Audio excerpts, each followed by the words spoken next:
Allah Subhanahu wa Ta'ala berfirman, yang artinya Allah yang mengetahui semua yang gaib dan yang nyata, yang maha besar, maha tinggi. Quran Surat Ar-Ra'd ayat 9.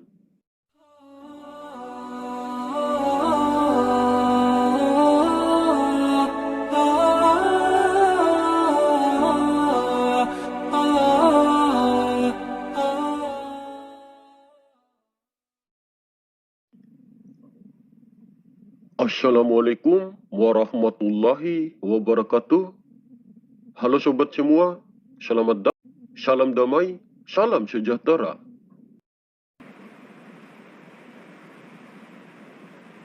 Dari dulu hingga sampai saat ini, keberadaan, sosok dan rupa sang khalifah ataupun Imam Mahdi masih menjadi misteri bagi banyak orang. Banyak kaum muslimin yang menganggap bahwa kemunculan beliau untuk berperang. Padahal kebenaran yang sebenarnya, kehadiran beliau untuk menjadi rahmat bagi seluruh alam. Sampai sekarang ini, sosok dan rupa sang khalifah ataupun Imam Mahdi masih menjadi rahasia. Banyak juga orang-orang yang menganggap bahwa sosok dan rupa beliau hanyalah sebuah kisah cerita mitos saja. Hanya orang-orang yang beriman, yang benar-benar yakin bahwa sosok manusia utusan Allah yang mendapatkan gelar sebagai Imam Mahdi ataupun Al-Mahdi memang ada dan akan hadir. Yang mengetahui keberadaannya, yang mengetahui sosok dan rupanya saat ini hanyalah orang-orang tertentu saja. Saat ini hanya orang-orang pilihan Allah Subhanahu wa Ta'ala saja yang sudah berjumpa dengan sosok manusia utusan Allah tersebut. Orang-orang pilihan itu adalah orang-orang yang sudah mendapatkan petunjuk dan hidayah dari Allah Subhanahu wa Ta'ala. Orang-orang yang hati dan jiwanya sudah memperoleh nur mukasyafah dari Allah Subhanahu wa Ta'ala. Banyak sekali orang-orang yang membicarakan tentang sosok beliau, mulai dari para ulama maupun orang biasa. Semua yang disampaikan oleh para ulama ataupun yang lainnya, dan termasuk saya sendiri, belum tentu kebenarannya. Masalah sosok sang khalifah ataupun Imam Mahdi adalah masalah ketuhanan. Sang khalifah ataupun Imam Mahdi adalah rahasia Allah.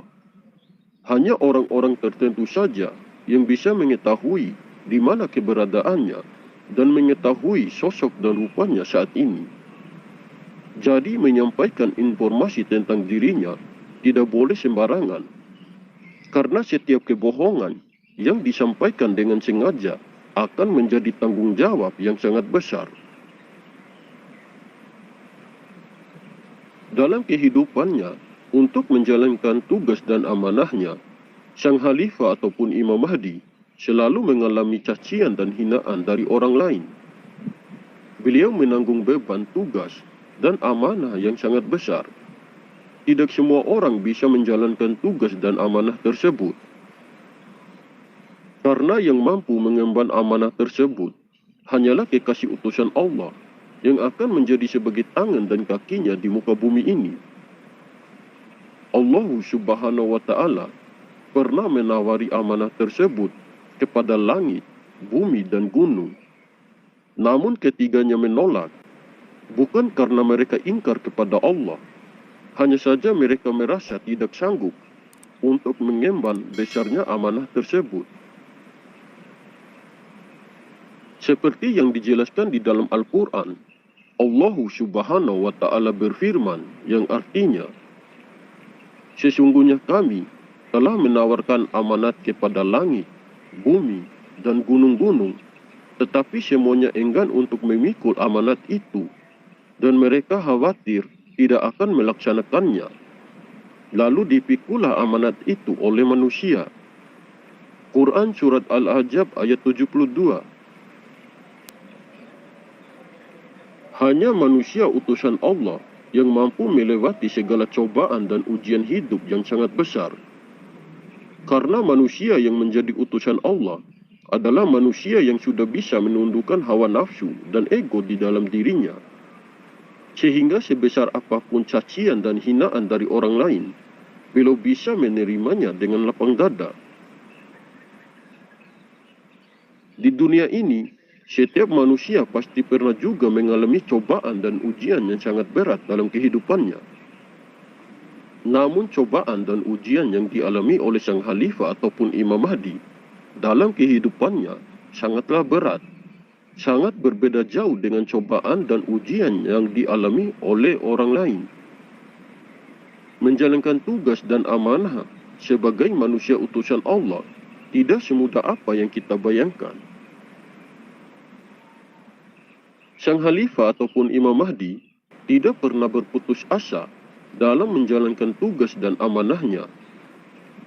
Beliau adalah sosok manusia yang sangat kuat dan tangguh. Dengan kegigihan dan tekad yang kuat, beliau tidak pernah menyerah dalam menjalankan tugasnya sebagai seorang pemimpin. Sejak mengetahui tentang jati dirinya sebagai manusia utusan Allah, mau tidak mau, beliau tetap harus menjalankan tugas dan amanah tersebut dengan ikhlas. Meskipun besar amanah yang diemban olehnya, beliau tetap berusaha menjalankannya dengan baik. Atas bimbingan langsung dari Allah Subhanahu wa Ta'ala, pasti beliau bisa melewati segala halangan dan rintangan dalam kehidupannya. Sosok sang Khalifah ataupun Imam Mahdi adalah sosok manusia biasa juga seperti kita. Beliau juga adalah seorang hamba yang tidak luput dari kekhilafan. Dengan bimbingan langsung dari Allah Subhanahu wa Ta'ala melalui kolbunya ataupun ruhnya, beliau bisa terjaga dari perbuatan maksiat, dari keserakahan, dan bisa terjaga dari sifat kesombongan ataupun sifat takabur. Menjadi seorang manusia yang mendapatkan gelar sebagai Imam Mahdi ataupun Al-Mahdi tidak semudah apa yang kita bayangkan. Tugas dan amanah yang diemban olehnya pun sangatlah besar. Cacian dan hinaan selalu datang bertubi-tubi dalam kehidupannya. Amanah yang ditanggungnya tetap harus dijalankan sebaik mungkin. Semua yang ada di langit maupun yang ada di bumi akan menjadi urusannya dan menjadi tanggung jawabnya.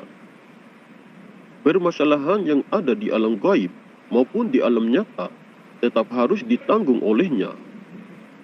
Mulai dari benda-benda langit maupun di bumi, semuanya menjadi urusannya.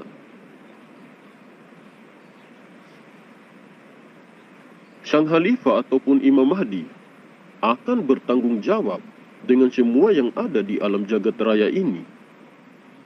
Beliau menanggung dan bisa mengurus semua itu karena beliau adalah manusia pilihan Allah yang diutus oleh Allah Subhanahu wa Ta'ala untuk bertindak sebagai tangan dan kaki Allah di muka bumi ini. Di sini saya tidak mengkultuskan seorang manusia, tidak mengagungkan seorang manusia. Hanya saja beliau bisa melakukan semua hal itu karena beliau adalah kekasih utusan Allah yang akan menjadi sebagai pewaris dan penerus Rasul. Beliau adalah manusia pilihan Allah yang diberi kemampuan ataupun kelebihan yang sangat luar biasa, yang sulit dijangkau oleh akal dan pikiran manusia biasa. Pada diri seorang manusia utusan Allah yang hadir pada zaman sekarang ini, yang mendapatkan gelar sebagai Imam Mahdi ataupun Al-Mahdi. Beliau bisa mengendalikan keadaan di langit maupun di bumi atas seizin dan atas kehendak Allah Subhanahu wa Ta'ala. Saya seringkali mengatakan kepada sobat semua, kalian boleh percaya atau tidak dengan informasi yang saya sampaikan ini. Terserah kalian saja, yang penting saya sudah berusaha berbagi informasi ini. Kalian ambil saja poin positifnya dan kembalikan saja pada keyakinan kita masing-masing. Oke sobat, mungkin ini saja yang bisa saya sampaikan. Lebih dan kurangnya saya mohon maaf. Semoga informasi ini bermanfaat. Terima kasih. Wallahu alam bishawab. Wassalamualaikum warahmatullahi wabarakatuh. Salam MSLB Channel.